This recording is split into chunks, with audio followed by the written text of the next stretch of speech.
Placer saludarlos, qué placer en serio es presentar esta novena edición de Expo EFI que marcó una agenda en cada uno de nosotros. Una manera de empezar es agradecer principalmente a los organizadores, a toda la gente de INVEC, representadas por Esteban Domecq, gracias por este esfuerzo anual, y tratando de repasar para hacer esta apertura, 9 años, lo que pasaron en estos últimos 9 años. 2013 fue la primera.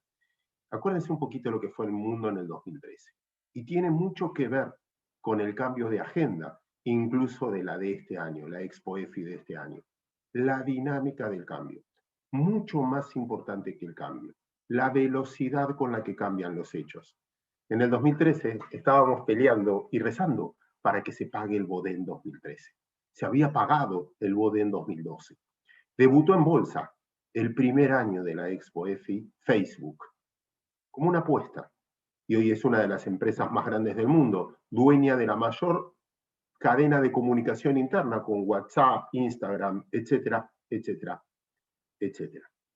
Murió Chávez en el 2013 en la exposición de la primera Expo EFI y la cripto no era todavía una alternativa. Empezaban algunas cosas, pero muy poco, ni siquiera formaba parte de la agenda del primer año de la Expo EFI. Hoy lo van a ver en los paneles, hay un montón de discusiones y debates al respecto. Los intermediarios, cómo fueron cambiando en el tiempo, también en el mercado, y como veíamos en el video de introducción, también a fines del 2012 o en el 2012 veíamos la soja arriba de 600, para saber que todo es cíclico, que finalmente cumplimos un ciclo, que no todo crece hasta el cielo, ni tampoco las raíces van al infierno. Y ahora voy a hacer yo mi presentación, va a durar unos 20 minutos, un poquito menos, para tratar de marcar agenda y presentar después sí al primer panel, en realidad Jorgelina, que va a moderar economía internacional. Así que amigos, como digo siempre y en cada presentación, en los mercados no importa tanto lo que va a pasar, sino las expectativas previas que uno tenía de lo que iba a pasar. Y creo que este año vamos a tener que aprender mucho, vamos a tener que escuchar mucho. ¿Por qué? Los mercados en el mundo están viviendo si bien estos 2 días de corrección, hoy creo que arrancaron los futuros un poquito para abajo también, pero coqueteando con los máximos históricos, con una economía real que empieza a mostrar el por qué los mercados están en el máximo histórico, pero los mercados se adelantaron. Estamos muy abstraídos con el valor de la soja, pero quiero decirles que la madera, el aluminio, el acero subieron más que la soja el último tiempo. Las cripto, las acciones, muchas de las acciones, mucha caída, en este caso en la renta de algunos bonos. Los que estuvimos en presencia en la depreciación de la moneda global, como moneda o como alternativa de inversión. Y eso me parece que los mercados siempre se adelantan. La foto de hoy de los mercados expresa la economía que viene en el futuro. Yo soy de los que es bastante optimista con los años locos, se llama, la revancha del consumidor alrededor del mundo. Lo vimos en el crecimiento y lo vimos en el video con Janet Yellen advirtiendo sobre una posible suba de tasa de interés. Pero amigos, debo ser muy cauto con los mercados, porque los mercados ya se adelantaron en ese proceso. Obviamente vendrá algo de selectividad, por eso creo que es muy interesante escuchar todos los paneles para escuchar muchísimas ideas para que cada uno de ustedes pueda tomar decisiones. Comparto pantalla ahora y quiero mostrárselo en 2 o 3 grafiquitos nada más, un poco la idea de lo que les quiero decir. Siempre empiezo con esta transparencia, creo que hace varios años. El mercado se mueve por las expectativas que va a tener la gente por un suceso y no por los sucesos. Hay más de 1000 y pico de personas acá. Yo no puedo mirar a los ojos a cada uno de ustedes, pero vamos a hacer un ejemplo. Vamos a hacer un sueño, como que los estoy mirando a los ojos. Quiero mirarlos a los ojos. Y preguntarles, ¿quién ve a la Argentina bien? Wow. ¿Quién cree que va a mejorar? La pregunta entonces es, ¿cuánto de todo eso forma parte de los precios? Si nosotros tenemos este estado de ánimo, si nosotros tenemos esta desconfianza, poca credibilidad, en el fondo ya actuamos en las inversiones.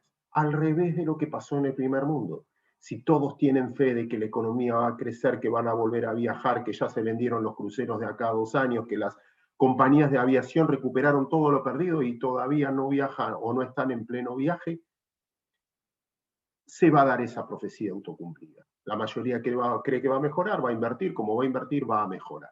Los mercados se adelantan. En Argentina esa profecía juega en contra. Y ahí es donde me gustaría, como valor agregado, tratar de diferenciar el comportamiento de la economía real, de los balances de las compañías, que es la economía real finalmente, y la percepción de los mercados. Esto es tirar un gráfico solo del S&P y mostrarle que es un ciclo ascendente. Cada máximo supera el máximo anterior, pero después corrige fuerte, con un mínimo menos mínimo que el anterior. Un serrucho para arriba. Pero no todo crece siempre. Uno tiene que aprender a no ser soberbio, a no creer que hay un nuevo paradigma y que las empresas pueden valer lo que pueden valer. En ese proceso siempre quiero poner un semáforo amarillo sobre las valuaciones. Algo que una vez me enseñaron, la diferencia entre precio y valuación. La valuación está respaldada por el comportamiento de las compañías, o el comportamiento de los países o de las empresas en términos de capacidad de repago. El precio es solo un estado de ánimo, es un indicador. Nosotros deberíamos estudiar mucho las valuaciones. Las cosas pueden ser más caras, pero merecen estar más caras, porque las empresas están mejor. Y muchas veces yo vengo de una generación que se equivocó. Al valuar las empresas me acuerdo porque están atrasadas, porque quedaron atrás, porque son baratas. Y en realidad son baratas de precio comparadas con el pasado, pero no con la capacidad de generar flujo nuevo, negocios nuevos. Resumen, ¿tienen negocios o no tienen negocios? Y nosotros debemos invertir o deberíamos especializarnos en las que traen negocios más allá de sus precios. Facebook vale más, Apple vale más, Tesla llegó a valer más, porque quizás yo me equivocaba tomándola como una empresa de autos y es una empresa de sustentabilidad, lo que fuera. Pero acá evaluamos capacidad de generar negocios en el futuro. El pasado ya no lo puede modificar ninguno de nosotros, ninguno, no sean soberbios. Nadie puede modificar el pasado. Sí las expectativas futuras. Yo decía la velocidad del cambio, y siempre juego con Federer, como que va a jugar Roland Garros en el 2021. Ahí estaba revisando, en el 2013 se retiraban a Bandián en Argentina, y quería decir esto de la velocidad del cambio. Cuando Federer cobró su primer premio internacional en Barcelona, lo cobró en pesetas porque no existía el euro. Entonces, a veces damos por hecho cambios y muchos de los que están escuchando acá ya habían nacido en el 99, ya estaban en el 99, y el mundo es otro, la conectividad es otra. Entonces, la capacidad de generar valor tiene que ver, repito, con lo que uno pueda generar más adelante. Vivien nació y murió antes de que Federer dejó de jugar, Messenger lo mismo, y hay 50 países en ese proceso. ¿Por qué voy a jugar con el deporte? Porque también quiero hacer un parate acá en los mercados. Hay dos tipos de resultados. El resultado deportivo, por ejemplo, en un partido de tenis, voy perdiendo 4-1. Ese es el resultado deportivo. Pero después hay un resultado psicológico. Quiebro 4-2, 4-3, y mi estado de ánimo, aunque el resultado deportivo esté perdiendo 4-3, es mejor que el del rival. O puede pasar que en el 4-2 tuve ventaja, casi me pongo 4-3, que es lo que generalmente me pasa, me caigo y voy perdiendo 5-2.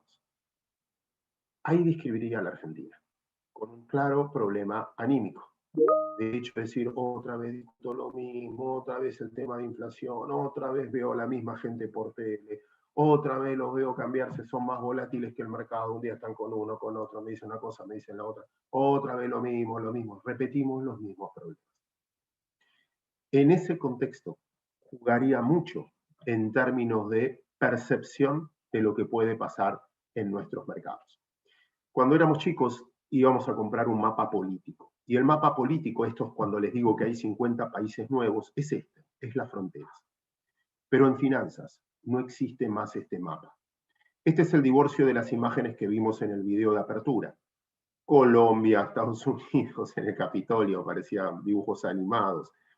Chile, en el proceso, incluso con las elecciones ayer, las calles de Argentina, las calles en Bolivia, en Francia, Medio Oriente, el divorcio entre la política y el sentir de la gente. ¿Por qué? Porque la política sigue viendo este mapa político. Y en finanzas, y en economía, déjenme decirles, el nuevo mapa es este. Estamos todos conectados. Si uno al mapa político le suma conectividad, aviones, lo vimos en la pandemia, la capacidad de contagiarnos, fibra óptica, electricidad, satélites, el mundo es uno solo. Y todos los que están en esta Expo EFI hoy seguramente están mucho más globalizados de lo que estaban 5 o 6 años atrás. Y hablan de activos en el cual se identifican mucho más, lo veo en mis hijos, ya no se aglutinan tanto por frontera o por producto.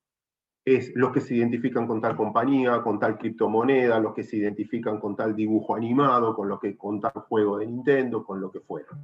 Hay más cosas en común entre la gente por objetivo o por activo que por frontera. Y esto hay que ponerlo, y creo que es parte de la agenda de esta Expo EFI, a mi gusto muy bien planificada, tratando de internacionalizar el concepto de la inversión. Porque nosotros somos personas globales y el mundo es esto. Una clara demostración fue el buque que quedó trabado en el canal de Suez. Explica en parte incluso la restricción de oferta y muchos precios de las materias de primas de hoy. Y esto hay que tenerlo en cuenta, porque una cosa es que los activos suban porque hay más demanda y porque esa demanda va a ser sostenida, o porque tuve solo restricciones de oferta. Porque si tuve solo restricciones de oferta en algún momento, solo por la suba de precios voy a producir más y solo por la suba de precios lo va a compensar. El mercado en el tiempo lo compensa. Por eso los ciclos. Y por eso tendría cuidado en aferrarme que creer que estos 10.000 millones de dólares extras de las hojas es un activo corriente, porque no lo es. Es por restricción de oferta. Uno de los temas principales es, todos decíamos, y yo me acuerdo en las presentaciones, siempre llevabas el gráfico de la tasa de interés y decías, mirá, hay tasa negativa, como hay tasa negativa, señores, al haber tasa negativa no se puede vivir de rentas, como no se puede vivir de rentas, hay que arriesgar. Recuerden ustedes que la renta es el salario del capitalista. Y si no hay renta, porque las tasas seguras están por debajo del 1 anual, y bueno, voy a tener que hacer algo, voy a tener que arriesgar porque no se puede vivir entonces de los intereses del capital. Pero el gráfico que ven ahora expresa otra cosa, que tiene que ver la tasa activa. ¿A qué tasa me prestan? A Perú, en pleno problema político, segunda vuelta, entre dos perfiles completamente distintos, muy distintos, ahí la grieta más en serio, está consiguiendo plata al 2,68 anual, por debajo de su inflación. Y así todos los países están consiguiendo plata por debajo de su inflación. Y en Estados Unidos con el último pique de la inflación notorio. Quiere decir que ya no es un solo tema de renta del inversor, también es del productor, porque me conviene crecer con plata ajena. Y eso potencia ese crecimiento de la economía que creo que estamos viendo, pero también empieza a generar algo. Burbuja se define, no por la suba de precios, porque las acciones de Apple siempre subieron, o la de Facebook, o la que fuera, no es burbuja eso. Suba de precio no es burbuja. Burbuja es si lo hago con toda plata prestada. Y esto empieza a generar de que consiga plata más barata que la inflación de la aplicación de ese dinero, puedo empezar a mirar con atención.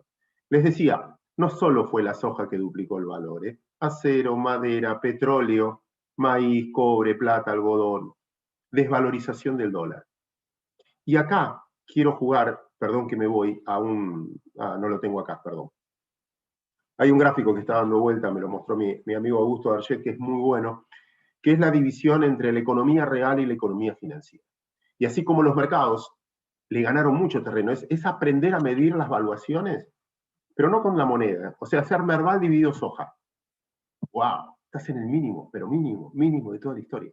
Porque no puedo comparar el dólar de hoy con el dólar del 92, porque ese dólar vale mucho menos. Entonces, el Dow dividido oro, o el Dow dividido Bitcoin, si quiere. Entonces, caro o barato depende contra qué lo compare. En ese ejemplo que estoy tratando de dar, ¿con qué comparo cualquier suba de precios o de mercado? quiero advertir que estamos en presencia de la desvalorización de la moneda. Y eso siempre es justo, siempre es justo. Quizás ya quedé fuera y me tenga que ir y esta es mi última reunión o lo que fuera porque me hice viejo, pero siempre ajustó con un efecto pobreza. O sea, no todo sube siempre. En algún momento corrige y es la manera de el efecto riqueza que crea, suba de consumo. Se compra, tripliqué la plata, puedo cambiar el auto, bueno, empiezo a hacer cambios. Y después hay que sostener eso. Que tiene que subir todo el tiempo para que me dé de ganar y mantener el auto nuevo, el seguro nuevo y esas cosas. Por eso no se sostiene en el tiempo. Una nunca conoce el timing, pero sí tiene que estar muy atento. En precios máximos uno tiene que aprender a especular en el mundo. En precios mínimos uno tiene que aprender a invertir. No sirve, por eso en Argentina tengo una mirada distinta. No sirve especular cuando compré con todo el riesgo. Si asumiste el riesgo, ahora quédate. Uno tiene que ser especulador cuando los precios son caros, para saber salir rápido. Cuando los precios son baratos, uno tiene que ser inversor, no jugar al corto plazo. Siempre el que me escucha hincho con lo mismo, flujo y stock. Flujo y stock. El stock de deuda de la Argentina no es un problema. El problema es que no tengo flujo, no tengo negocios para pagarla. El mundo mira flujo. Flujo mata fundamento, vieja frase que siempre utilicé. Stock es tener plata. Riqueza, soja, trigo, petróleo, Venezuela. No me representa nada si no tengo negocio atrás. Las empresas son lo mismo.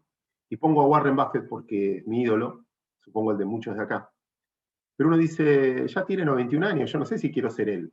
Me encantaría tener patrimonio, pero si hacemos un cambio mano a mano, y no sé, no quiero. Flujo y stock.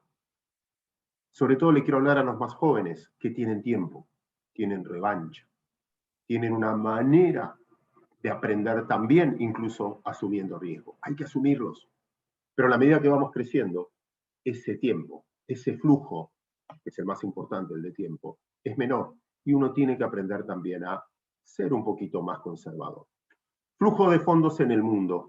Flujo de fondos en el mundo. Este fue un gran cambio. Y esto puede ser vaso medio lleno o vaso medio vacío de la Argentina. América Latina, en los 90, cuando empecé fuerte en los mercados, América Latina recibía el 25% de todos los flujos emergentes, de todos los flujos globales. ¿Por qué? Porque no había bolsas asiáticas. La de China, la de Singapur, todas esas nacen en los 90, 91, 92, 93. Antes no había mercados. En mucho de Europa del Este no había mercados. Emergentes era claramente América Latina, México, Brasil, Argentina, hasta el tequila. Recibíamos el 25% de todo el dinero del mundo.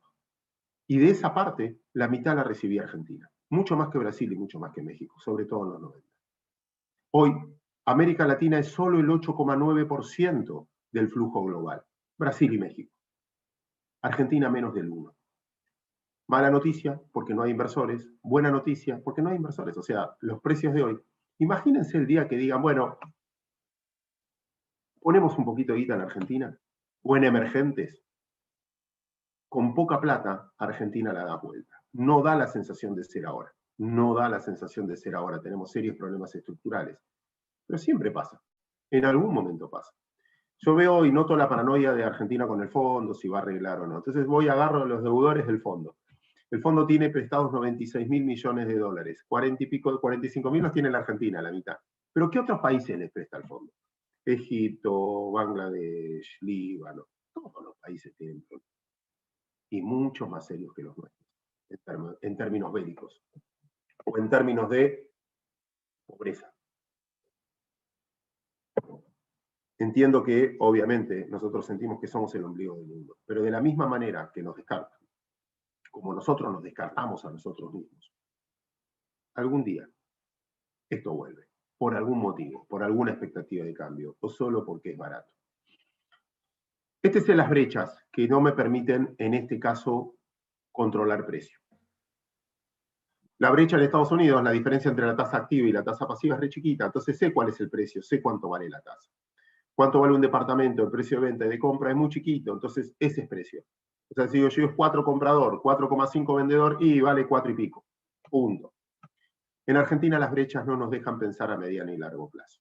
Imposible. Imposible. ¿Cuánto vale mi casa? La tengo en venta hace 2 años en 200.000. No vino nadie. ¿Vale 200.000? No, seguro que no. ¿Vale 100.000? No, porque no estoy dispuesto a venderla a 100.000. ¿Cuánto vale? No tengo ni idea. ¿Cómo planifico? Sí, no tengo ni idea lo que vale. ¿Cuánto vale el dólar? Depende. ¿Para quién? Si consigo, si no consigo. ¿Cuánto vale un neumático? No sé, porque el precio de lista es X, pero si pinché y no necesito cambiar, no tengo. Y si lo necesito, tengo que pagar un sobreprecio. Si lo consigo. ¿Cuánto es la inflación? Depende de tu clase social. Cuán regulado o no regulado tengas acceso. Los más pobres no. Es una inflación muy alta. Tasa de interés y subsidiada o no subsidiada. ¿Tengo que ir a una cueva o consigo un subsidio? Mientras que existan estas brechas, no hay mercado. Porque no puedo planificar a 2 años y un mercado, por definición, es más de 2 años. Obviamente, siempre reacciona el precio. En algún momento empieza a sonar el teléfono. Los ciclos en mi historia siempre fueron lo mismo. Te llaman todos, che, quiero vender, quiero vender, quiero vender, quiero vender. Quiere decir que están todos empomados porque todos quieren vender y no pueden. Cuando ya pudiste vender y ya no te llama nadie para vender, ya está, porque me los resigné, porque me los quedo, porque no quiero, ya está. Compré a 10, vale 3, ya está, perdí 7, ya no te llaman, ya no les importa, ya se olvidaron que lo tienen. Y te llama alguien, che, ¿hay algo para comprar? ¿Hay algo barato?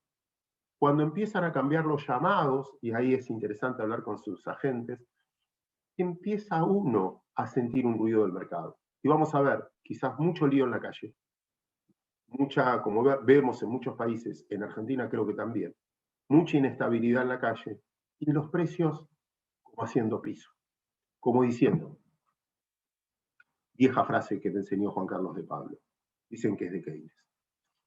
No hay peor dolor que el soportable. ¿Por qué? Porque es soportable. Cuando se hace insoportable ahí cambias. Es ese pánico. Bueno, quizás Argentina para mí, económicamente, entre en ese pánico y quien sea frío y pueda abstenerse, quizás empiezan a ser una oportunidad. ¿De dónde puede venir? Y voy cerrando mi presentación. ¿De dónde puede venir? Este es un trabajo de la gente de 1816 espectacular, que quiero mostrarlo en 2 aspectos. ¿Quiénes pagan bienes personales en Argentina? Poca gente. 55% lo tienen acá porque tienen campo, tienen casa, etcétera, y 45% en el exterior. Pero las personas de mayor poder adquisitivo, el 80% lo tienen líquido en el exterior. Hay 268.000 millones de dólares líquidos declarados que pagan impuestos, lícitos, bien habidos. 5 veces la reserva del Banco Central. El argentino no confía en Argentina. Pero algún día, con que venga el 10% de este dinero, la das vuelta a la Argentina. Miren lo que valen las empresas argentinas. Separen empresa por empresa. Menos que un jugador de fútbol alguna. Y vos decís, ¿vale la pena esto?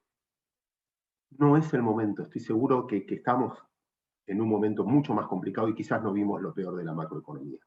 Pero esta Expo EFI nos tiene que servir para pensar, para separar el estado de ánimo diario que cada uno tiene con sus inversiones. Hay que separar ser especulador de inversor. Y hay momentos en que uno lo hace simplemente diversificando su cartera, no poniendo el 100% de riesgo. Pero el 20% es mucho riesgo, ¿cómo no voy a tener? Y mira si sucede. Nuestro mercado de capitales es la asignatura pendiente. Hubo 4 millones de personas que llegaron a comprar dólares diarios, mensuales, perdón. Los 200, los 1000 antes, ahora mucho menos por el incentivo, pero hubo 4 millones de personas que compraban dólar ahorro por eso. ¿Cuántos pagan impuestos a las ganancias? 2 millones de personas. ¿Cuántos pagan bienes personales? Esto, 1 millón de personas. Declaran tener más de 2 millones de pesos, 20.000 dólares. ¿Cuántas cuentas comitentes con saldo hay hoy? 400.000. ¿Y cuántas cuotapartes de fondos comunes de inversión? 398. Los que compran dólar ahorro, los que pertenecemos al mercado, que es más fácil que comprar dólar. Y a veces hay sustitutos del dólar. ¿Esto es educación financiera? No, es cultural, es miedo. Porque el argentino está preparado financieramente. Todo el mundo sabe el valor presente del dinero. No se lo tengo que explicar a nadie. Saben la diferencia de pagar en cuotas, peso, la depreciación del moneda, vivir en inflación. Somos especialistas en finanzas. Pero nos falta esa cultura que es confianza, es credibilidad en el largo plazo que no la tenemos. Por eso tenemos que ajustar vía precio, hasta un valor donde el precio, ¿y cómo no voy a comprar? Y cerrando con el precio, un bono argentino, amigos, ¿cuánto más va a rendir? O sea, ¿comparado con quién? ¿Cuánto de la mala onda que tenemos todos? Yo soy otro que golpeado, si quieren, porque soy de los que se equivocó, porque siempre fui optimista, porque nada, y choco con esta realidad y me tira para abajo. Pero al mismo tiempo miro estos gráficos y digo, bueno, ¿cuánto de esto ya forma parte de los precios? Y el Merval, ¿cuánto vale una empresa argentina? ¿Cuánto podés perder? Un bono que está al 30% de paridad, 34% de paridad. Y va a pagar 3% por año, 4% por año, yo voy a cobrar el 10%, y bueno, hasta el 2030 no hay vencimiento. Hay riesgo muchísimo, pero lo paga, lo paga. Y voy a cerrar con una pregunta a cada uno de ustedes para que se haga de toda la experiencia. ¿Cuál es el riesgo que estoy dispuesto a asumir para obtener un beneficio? O le cambio la pregunta. ¿Cuánto tengo que ganar para justificar el riesgo que voy a asumir? Y en base a eso uno tiene que dividir. Yo quiero ganar, bien. ¿Hasta qué riesgo soporto? Y en base a eso es el porcentaje de mis ahorros que involucro. Obviamente hay gente que lo hace con plata ajena, apalancado, acelera su crecimiento, pero también corre más riesgos. O lo puedo hacer con un poco, en el cual, como un departamento, lo que fuera, uno diga, mira, yo no miro el precio todos los días, pero sé que largo o temprano esto es un ciclo. El ciclo de arriba lo veo caro, de los mercados globales, el ciclo latinoamericano, digo, bueno, el precio a veces me puede ayudar a asumir ese riesgo. Amigos, un placer, un honor para mí hacer la charla inaugural de esta novena Expo EFI. Me identifico mucho con la gente, con sus organizadores. Gracias, Esteban, de vuelta por el esfuerzo y todo tu equipo, no puedo nombrar a todos porque me voy a olvidar a uno y es injusto, pero es un gran equipo que trabaja atrás, mucha gente que trabaja atrás para que nosotros tengamos valor agregado. Hay una agenda muy concreta, muy pensada, donde hay un hilo conductor, donde hay presentación de libros, etcétera, ustedes la tienen, pero que vale la pena y nos va a hacer pensar. Y nos hace pensar, esta Expo EFI va a tener éxito si cambia una actitud que nosotros teníamos incorporada acá, si nos motiva a hacer algún tipo de cambio. Señores, muchas gracias. Jorgelina, te voy a pasar la posta de la primer charla allí oficial, que son de los escenarios internacionales. Muchísimas gracias a todos y que tengan una excelente jornada. Gracias, Claudio.